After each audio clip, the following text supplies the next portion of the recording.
Welcome to Hyderabad IAS Academy. So, if you see the today's question paper, UPSC 2025 prelims, I just have a nostalgia. Nostalgia means what? Like I have seen these kind of questions again. UPSC is back to its original flavor. Now, I thought UPSC is back to its original flavor again. Using elimination techniques, we could, answer a lot of questions. Okay. And if you see the economy paper, okay, primary inspections is a little bit tricky. There's no doubt about it. But if you observe the options very carefully, this is a very decent paper where you can solve, and we're going to see what it is now. Now, this is set B, question number 31.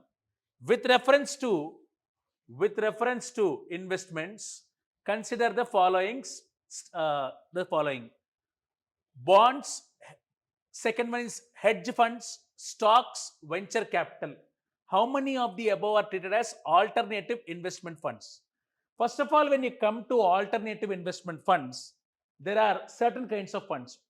Alternative investment funds, first of all, you must remember that these are not traditional funds. These are not traditional investment funds.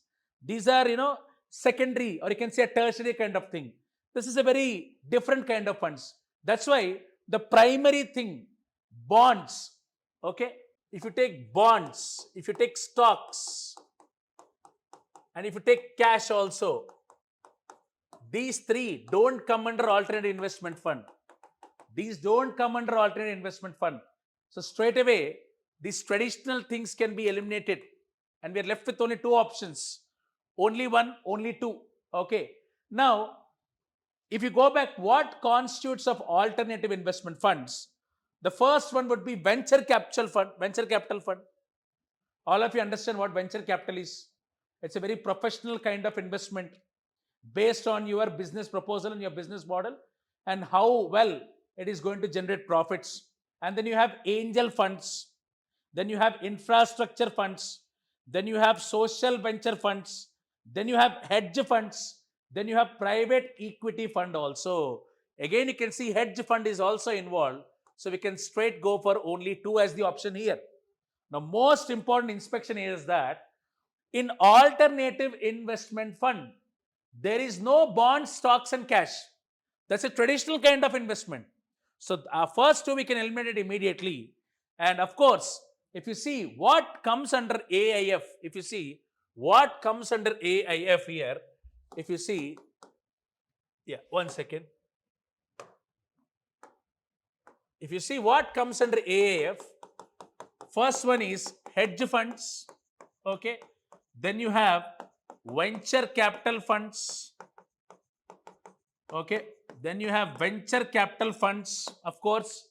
And then you have alternate angel funds, okay. And of course you have, okay. Then you have private equity funds, okay. Social infrastructure funds. All these come under alternative investment funds. Basically, this is a vehicle pool which is controlled by, this AIF is controlled by SEBI. Okay. So only two is the right answer. Right, gentlemen. Now, let's go to question number 32. Okay. Let's go to question number 32 here. Okay. Right. Which of the following are the sources of income for Reserve Bank of India? What are the sources through which Reserve Bank of India is going to earn its income? Buying and selling government bonds. Okay. If you take this into consideration, buying and selling government bonds. Okay. Yes. If you see this, which of the following is sources of income for Reserve Bank of India? Yes, of course, government authorizes RBI to, as a primary dealer, to buy and sell the government bonds, and they can get profit through it also. They can get a return on it. So this is definitely an income source. Government bonds is an income source. Selling and buying of government bonds is an income source for RBI. Okay. And buying and selling foreign currency. Yes. Right. Then now, Buying and selling foreign currency. Of course, RBI is the authorized dealer to do this. So they're going to earn funds based on the volatility of the market also. Second option is also a source where, yes, definitely they are going to earn income. Second also is right. Pension fund management is not the function of RBI. Rather, pension fund is managed by the government of India. This can be eliminated. And lending to private companies is not a source of income for RBI. No, because RBI lends only to commercial banks and the government of India, or state governments rather, sometimes through ways and means advances. So RBI in no way is going to give loans to private companies. This is wrong. Printing and distributing currency notes. Yes, this is called as seigniorage. Okay, it is called as what? Seigniorage. Seigniorage is one. It creates money through what? It creates money.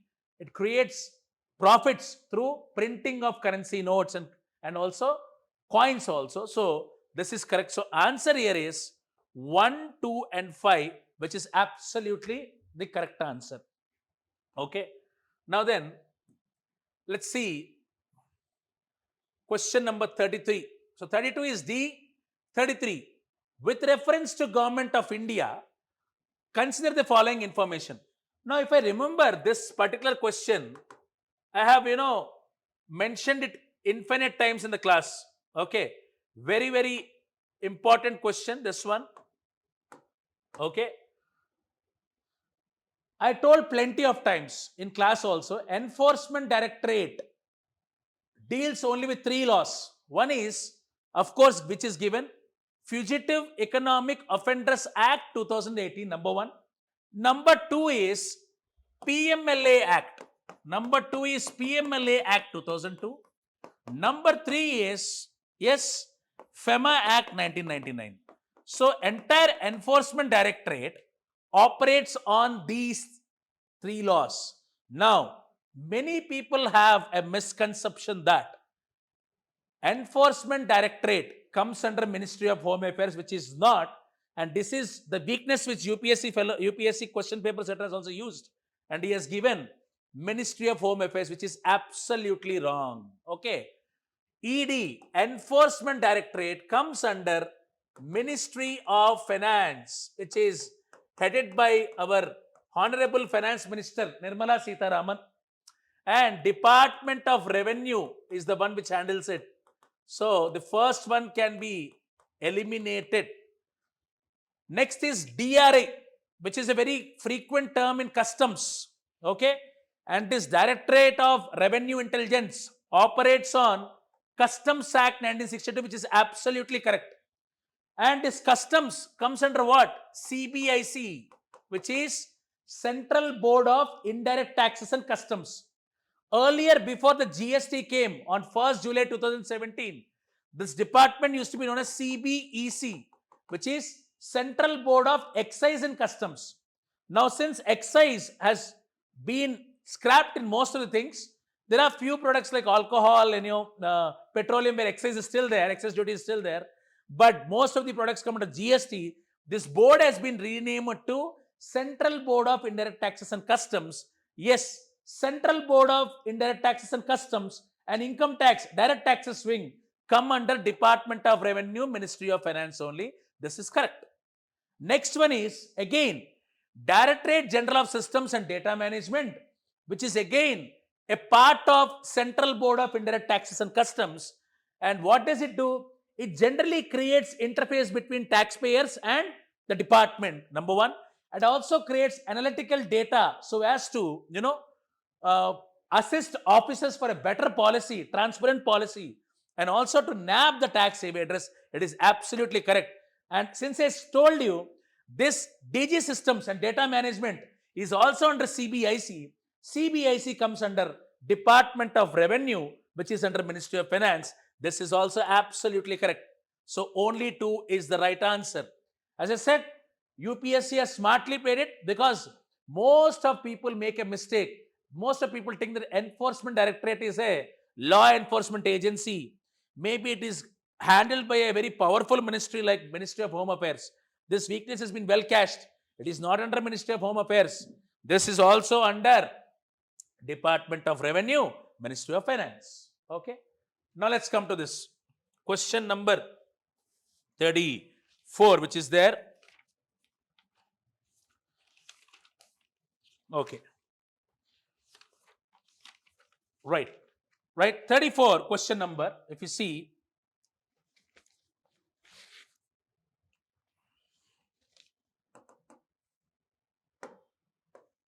if you come back to this. Now again, this is a very easy question. Okay. The Reserve Bank of India mandates all the listed companies in India to submit whenever the term listed companies come into picture, whenever the term listed companies come into the picture, listed companies, whenever it comes, Reserve Bank of India is not responsible. SEBI is responsible for all the listed companies and also to submit a business responsibility and sustainability report.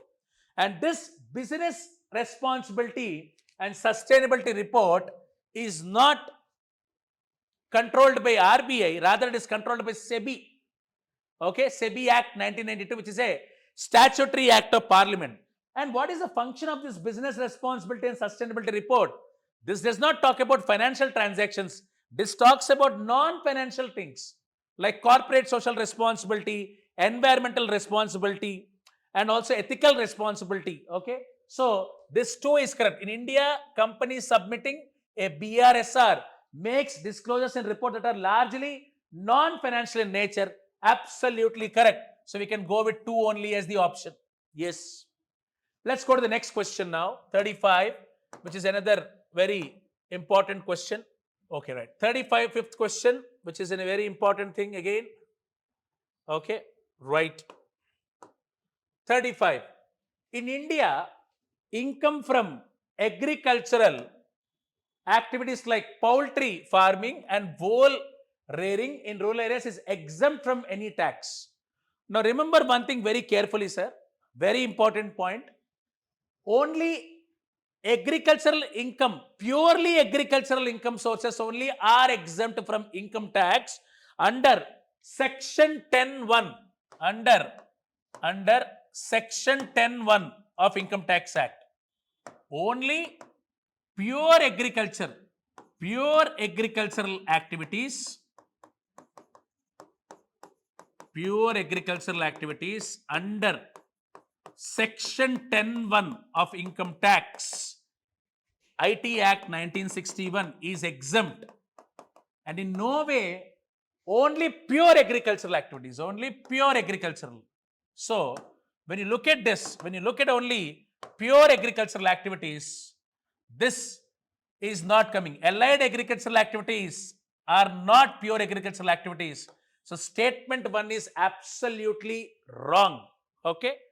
Only pure agricultural activities. Subsidiary allied activities do not come under pure agricultural activities, and it cannot claim exemption under Section 10, subsection 1 of Income Tax Act 1961. 1 is eliminated. 2. Now 2 come here. In India, rural agricultural land is not considered a capital asset under the provisions of Income Tax Act 1961. Yes, absolutely correct. The relevant section for this is Section 10, subsection 14 of Income Tax Act, sorry, Section 2, 14, Section 2, subsection 14 of IT Act 1961. Second statement is absolutely correct. So you get the answer as here.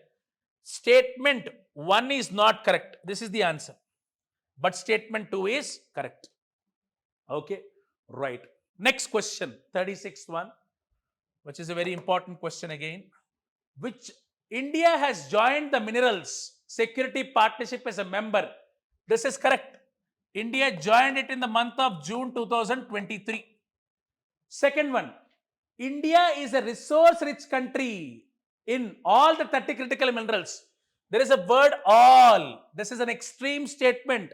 We have many times discussed in the classes that whenever there is a word all, extreme words, be careful.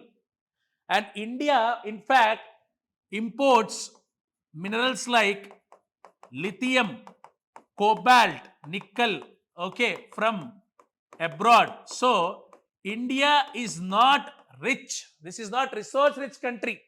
And is that to all 30. This is an extreme statement. Please eliminate. And then what are you left with? Obviously, answer is 1 and 3. Elimination technique. That's it. Because there is no single option. Only one option has to be wrong in this question. So 2 is wrong.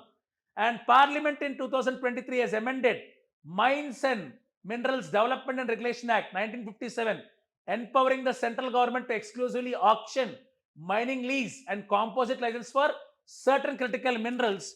It is 24 minerals. This is absolutely correct. This is right. So answer is 1 and 3. You need not look at third option also. You can eliminate it. Okay. Because extreme statement. India is not resource rich in all minerals. In fact, India imports minerals like lithium, cobalt, and nickel. Okay. So this is absolutely 1 and 3 is the right answer here. Okay. So we'll go to the next question now. Right. 37. Right. This is again a very important question.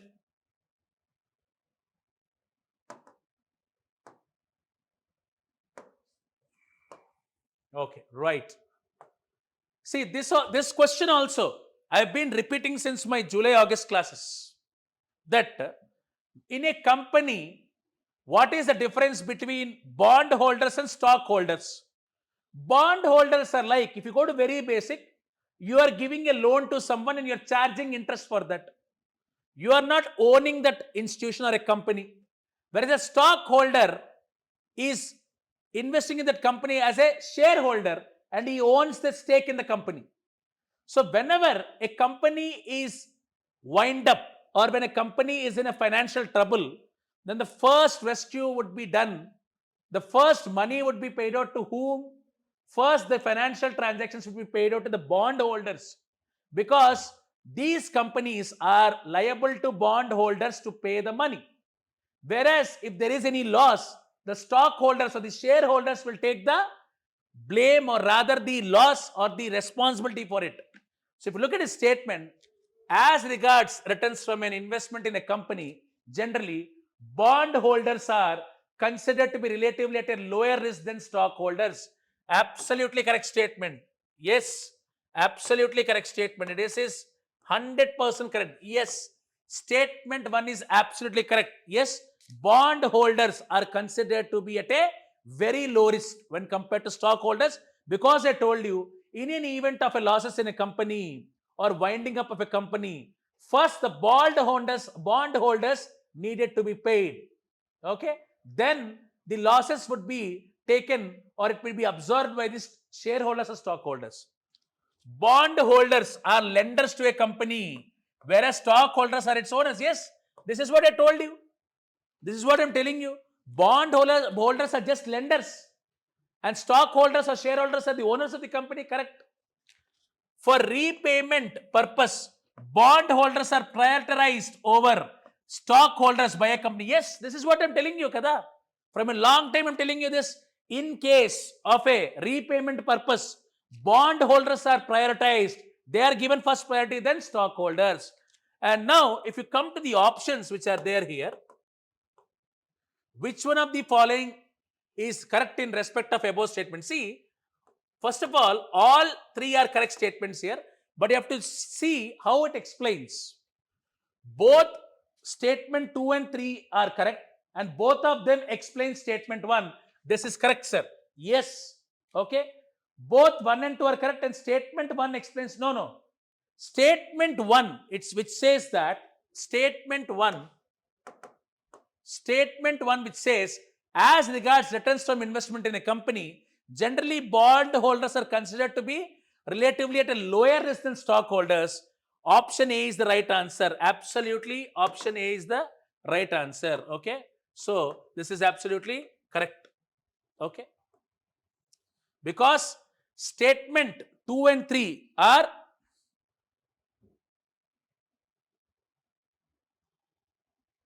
okay, statement 2 and statement 3 are explaining statement 1. A is the right answer here. Okay, next, let's go to next question. 38. There comes again this question, easily which can be eliminated. Consider the following statements and observe the options. Only one option has to be wrong here. Absolutely, yes or no? Would you agree or not? One option has to be wrong. As per the options, only one option has to be wrong over here. Forget about all this. Come to third statement. See the question paper who has written this exam also, he has underlined this. There is no regulatory body either to warn the small investors about the risks of options trading or to act or unregistered financial advisors. Is there no regulatory body? Absolutely there is a regulatory body. What is that body called as? That body is called as SEBI. We can straight away eliminate this option. And what should be the answer? 1 and 2 only. That's it. Remaining 2. India accounts for a very large portion of all equity option contracts traded globally, thus exhibiting a great boom. You can see that Indian stock market is experiencing a great boom, correct? India's stock market has grown rapidly in the recent past, even overtaking Hong Kong at some point of time, correct? Absolutely. This is taken directly from PAB, in fact. India's financial regulatory body, SEBI article. Eliminated, okay? Right. Let's come to question number 39. Okay, 39, right. Circular economy, which runs in the principle of what? Triple R. Circular economy runs on the principle of what? Yes, tell me. Triple R. Reuse, regenerate, recycle. This is circular economy helps in the environmental sustainability, sustainable development. Circular economy reduces the emission of greenhouse gases. Yes, because when you use the raw material very less, what happens in a circular economy? The same material is regenerated. So you use less input or less raw material. When you use less raw material, this will help in reducing green emission gases. Absolutely correct. Statement 2, circular economy reduces the use of raw material. This is what I am explaining. Statement 3, circular economy reduces wastage in the production process. Yes, because when you are reusing the material again and again, you are reducing the wastage. Now come to the options. Both statement 2 and 3 are correct and both of them explain statement 1. Yes, correct, sir. This is absolutely correct. Why? Because statement 2 and statement 3 says that both circular economy is reducing the usage of raw material as input, number 1. And number 2, circular economy is reducing wastage because of triple R. Reduce, reuse, recycle. So this is in turn reducing the greenhouse emission gases, which is supporting sustainable development and stopping environmental degradation. It is a sustainable, environmentally sustainable solution. So option 1, both statement and statement 2 and statement 3 are correct. It is explaining statement 1 also. Okay, right. Let's go to the next question now. Answer is 1 here. 40. Again, very basic question. Use elimination, khatam karo. Question number 40.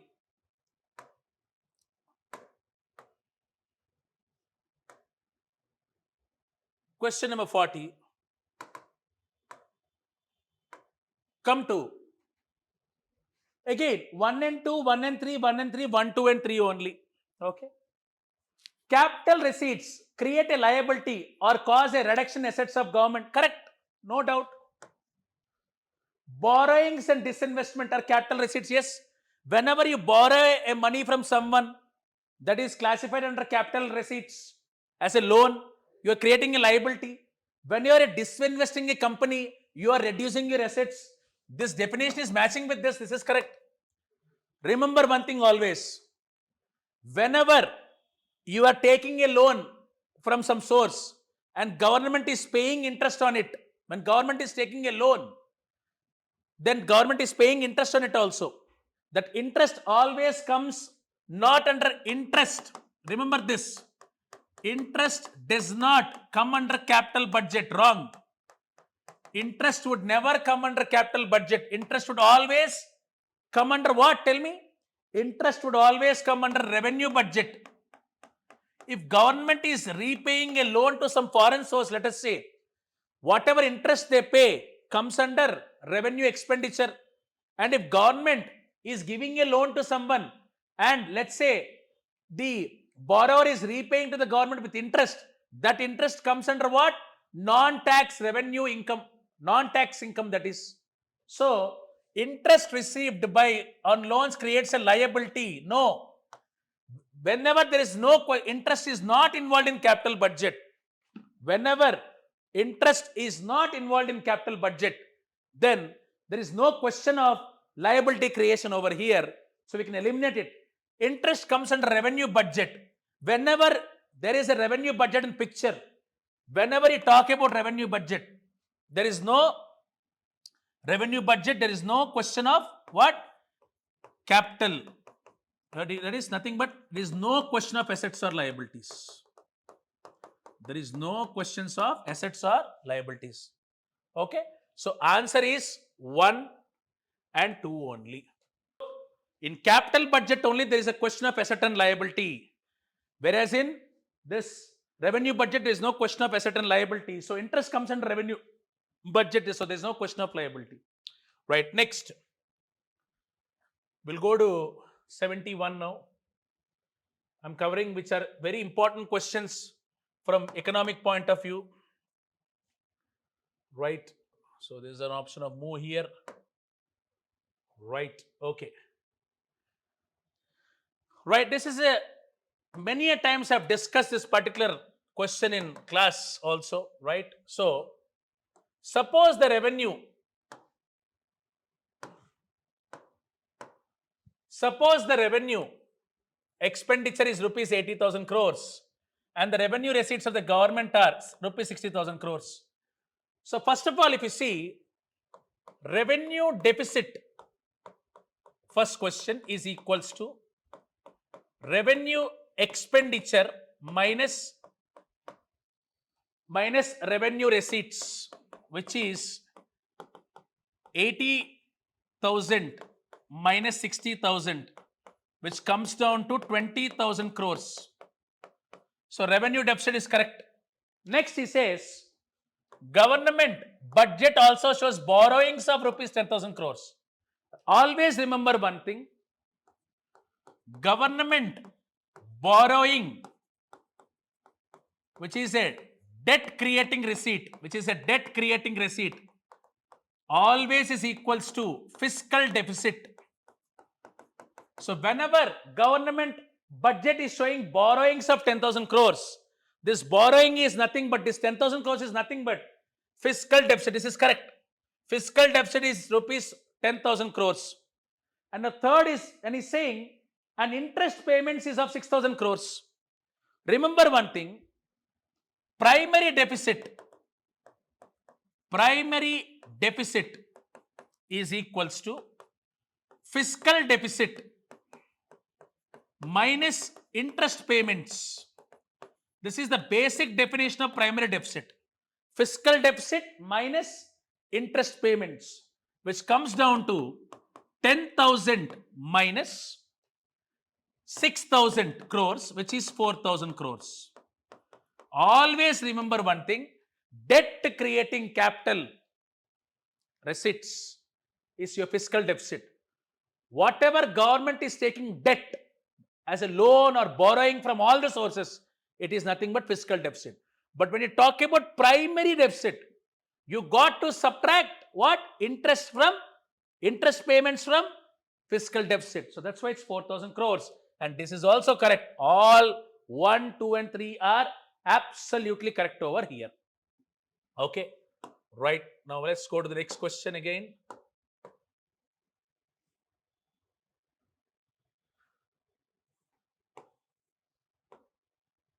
Okay, right. 70. Right.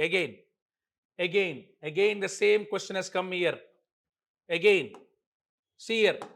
So basic this is. I've explained in classes so many times. A country's fiscal deficit stands at 50,000 crores. It is receiving 10,000 crores through non-debt creating capital receipts. The country's interest liabilities are rupees 1,500 crores. What is gross primary deficit? Again, same question. Again, the same question here. Simple. Primary deficit is equals to fiscal deficit minus interest payments or interest liabilities, whatever, which is 50,000 minus 1,500 crores, which comes to what? 48,500 crores. We are not bothered about this. This is irrelevant data. This is the right answer. That's it. Only to confuse you has given this non-debt creating capital receipts. One thing you must remember is that fiscal deficit will not constitute of non-debt capital receipts.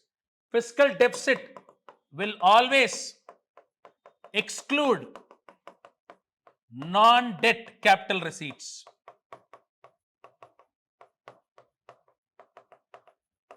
Okay, right. Next question. 76 now. Now, which of the following statements with regards to recommendations of 15th Finance Commission of India are correct? Now again, I will simply use elimination technique. Let's not think about other statements. Whatever he has given as options, only one option will be wrong here. If you pick up this statement, second one, 45% of net proceeds of union taxes are to be shared with states. Wrong. It is not 45, it is 41%. 41% is given to be states, 1% is given to UT. This option can be immediately eliminated. I will not see remaining options also. I'll simply go for 1, 3 and 4. Primary investigation. No need to see all this data relevant questions. Easy question which can be eliminated. Right. Next, question number 78. Right, 78 question. 77 I think is already told to you. Consider the following statements in respect of RTGS and NEFT. In RTGS, the settlement time is instantaneous. Okay, it is instant. Okay, 1 second. It is instantaneous. While in NEFT it takes some time. This is correct. Now let's come to the second statement now.